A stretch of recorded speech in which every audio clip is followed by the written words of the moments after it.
Bonjour, bienvenue sur Monde Financier. C'était le rendez-vous à ne pas manquer aujourd'hui, la publication de la seconde estimation de la croissance américaine. Alors en première estimation, le chiffre était très bon puisqu'il faisait état d'une croissance de 4% de l'économie au deuxième trimestre en glissement annuel. Alors le risque d'être déçu, bien évidemment, était important. En témoigne le fait que le consensus, lui, tablait sur une révision donc en légère baisse à 3,9%. Et puis au final, eh bien, le chiffre vient de sortir et c'est mieux que prévu puisque l'économie a progressé de 4,2% au deuxième trimestre. Alors il faut savoir que le marché attendait quand même avec une certaine fébrilité ce chiffre puisque les investisseurs ont préféré jouer la carte de la prudence en prenant une partie de leurs bénéfices après 2 séances de forte hausse. Avant la nouvelle, le CAC donc était en nette baisse, moins 0,62% autour des 4365 points. Et là on voit très bien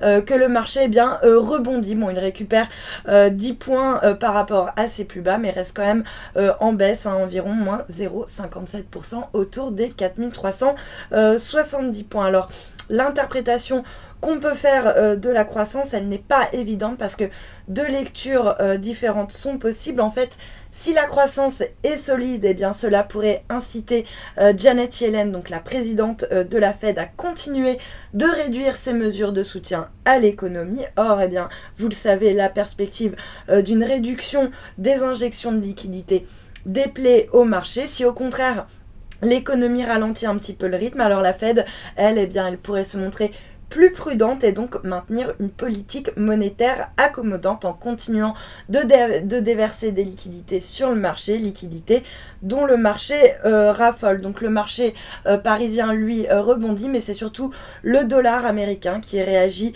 vivement et qui s'inscrit en nette hausse. Résultat, eh bien, l'euro, lui, se retrouve au plus bas depuis un an. Donc on retrouve le seuil des 1,3180, un dollar qui monte face à l'euro, mais aussi par rapport au yen, puisqu'on est en train de renouer avec les 104 yens. En fait, le fait que le dollar montre, démontre que le marché est en train d'anticiper une réduction des mesures de soutien de la Fed à l'économie.